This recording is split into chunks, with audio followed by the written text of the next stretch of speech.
We talked about value. So the domain of value, an information domain, where we specify exactly how value occur with our product or service. And then we can compare it and so on.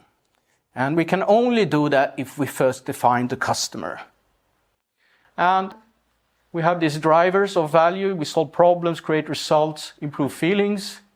We have use of time, the use of money, and efforts that the customer has to make. That is in the denominator that decreases value. So we can work on both sides here.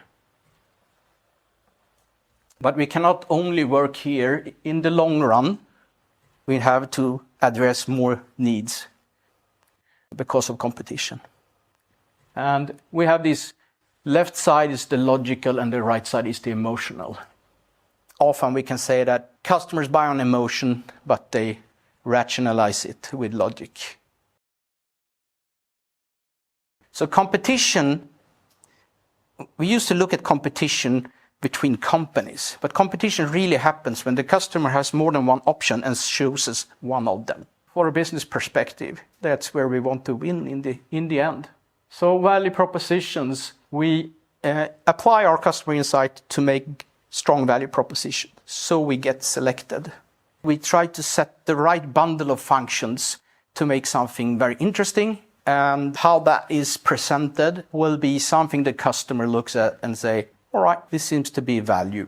So this is a little bit simplified model, but the key sort of message here is that we have now the insight. Customer is defined. We have a target segment or some target segment, and they look towards what we offer. So that would be the value proposition side.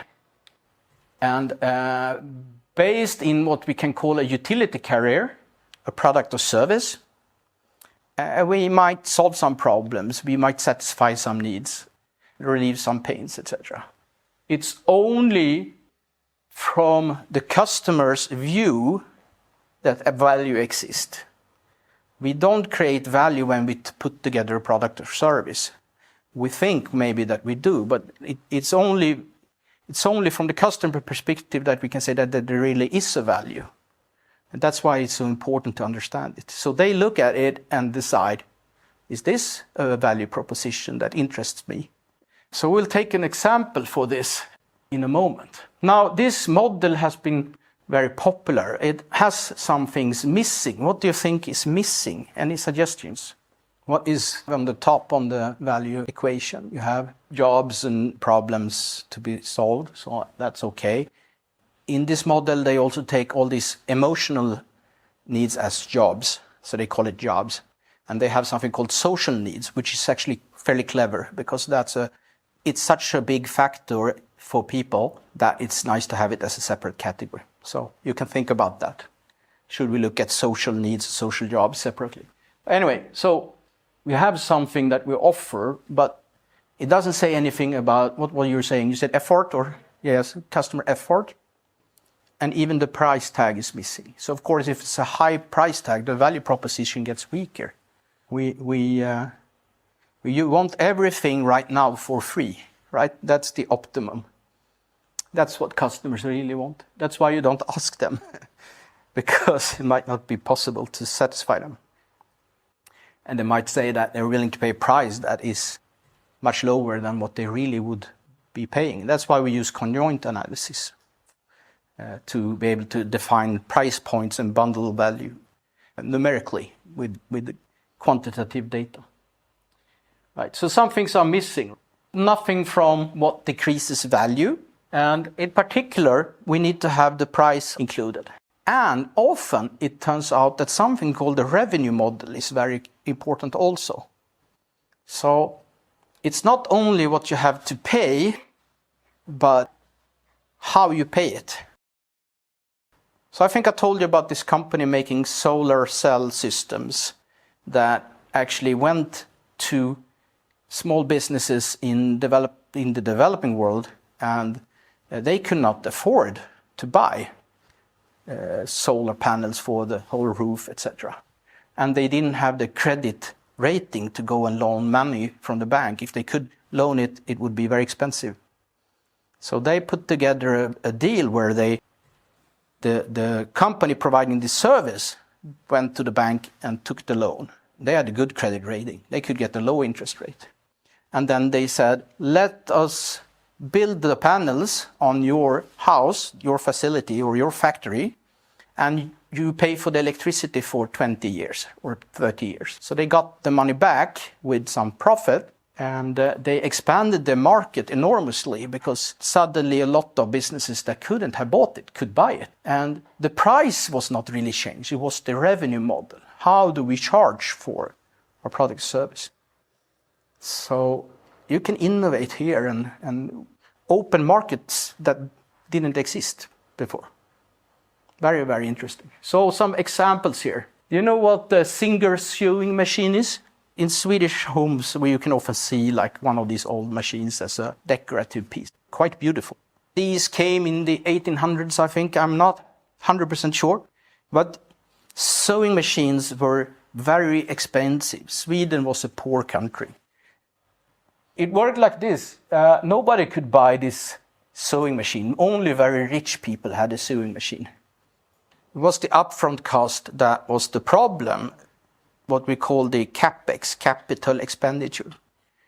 So the price was too high. And what the Singer company did was that they said, you can have the machine, and they set a monthly fee of, I don't know, 1 krona or something, which was basically like half of what an average housewife could produce on the sewing machine and sell on the market for 1 month. So they can use it, sell stuff, pay the monthly fee. So that was very successful, and that's why we don't see basically any other brands around. So that's one model. The Gillette model, what do you think the Gillette model is? They sold the handle as a, let's say, product, and then they repeated and sold new knives. Yeah, the blades. Yes. Exactly. So usually you can get the handle with a few blades, not too expensively, but you pay a lot for the replacement blades. So that's what we call to have an installed base. You cannot sell a razor for 2,000 kronor with 50 blades, but you can sell one for 200 and then sell blades for 2 years or something like that. There are many models. What do you think the drug dealer model is? First fix is free, right? They give you a little bit cocaine or something, and then you get hooked, and then you have to pay. So that's like the first free model. There are many others. The Adobe model, split the product in two, give one part away for free, the reader, and then you have the writer and the creations software that you charge for. And then everybody starts to use Adobe PDF, and they become the dominant design, the dominant solution for sending documents that people shouldn't change in. We have broker model, buyers and sellers. So some want to sell something, some want to buy something, and you can help them meet, and maybe you have a bidding process or something, and you take a little bit of a commission. That's a pretty good model. It's basically the eBay model, where you have lots of people selling stuff and lots of people buying stuff, but you don't have to have any inventory because the customers provide the inventory. And the scale is enormous. I worked with eBay a long time ago. Yeah, so don't forget about the revenue model. It might be just as important as the price. We'll take a little bit example of a value proposition that uses what we learned from value model and value engineering domains. It's an old example from back in the days before we could have streaming in Netflix, but it's kind of fun. So this is Agda, and she has a passion. She loves to watch Richard Gere. I think she has a crush on him, but yeah, so she really, really likes to watch Richard Gere movies. And of course, then it would be nice to have access to internet. So Agda is considering to get an internet, a broadband connection. And her need is video viewing. So what kind of need is this? Is it a problem to solve, a job to be done, or is it an emotional need? How many think emotional? Yeah. Because it's Richard Gere. So it becomes an emotional need. But to get that satisfied, you need some more things. So whenever she has the craving for Mr. Gere, she doesn't want to wait a long time, right? So she don't want to have the dial-up connection and slow downloads and so on. And sometimes she babysit her grandchild, so she wants to be able to pop up some Richard Gere movies when the grandchild went to sleep.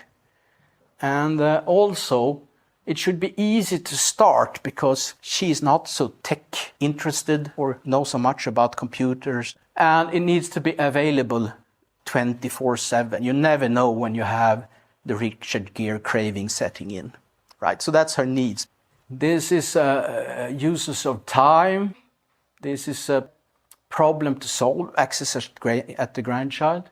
Easy start. That is maybe related to low effort and availability. And then we have to pay. She realizes that this will cost me something. So she has something negative here that reduces the value. So she will consider this.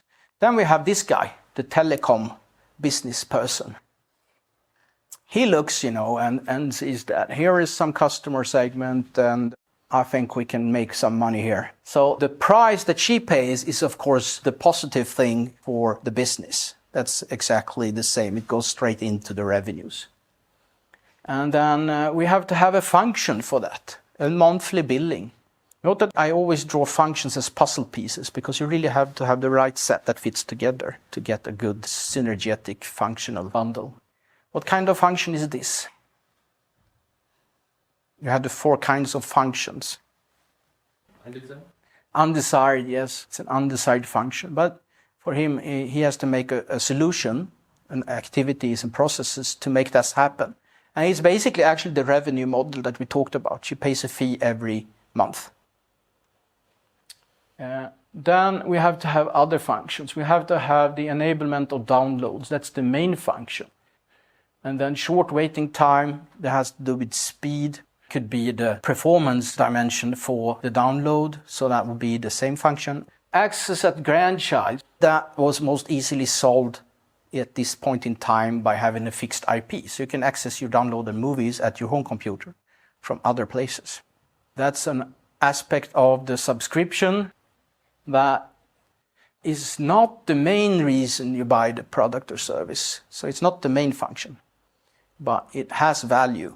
So it's an additional function. Then we have a support function, a puzzle piece between 2 things, and that will be the easy start. So the function might be that the operator installs the router. That's a function. Then we have the availability issue. So if there's a problem, it has to be solved. The support team solves problems. The security software protects against viruses and entry. For her, this might be a value proposition. I get these functions supporting my needs and I pay a monthly fee. That's what she's looking at, considering to buy or not. So the value proposition exists in her head. For this guy, he looks at what are the different solutions I need here now. So I need a fiber network, I need a router, which can be router settings, an installment service. So I need to have people doing this that are in a mobile team or something. I need a help desk, I need to have protective software firewalls and stuff like that. And then we have possibly a business concept. So he looks at what are the costs for all these solutions, and maybe that will be a profitable business concept. So it is customer-centered product development. It is basically targeting as well as we can whatever needs the customer have, but we need to have the business concept. We need to break even and make a profit and so on. We don't get rid of that problem just because we study the customers.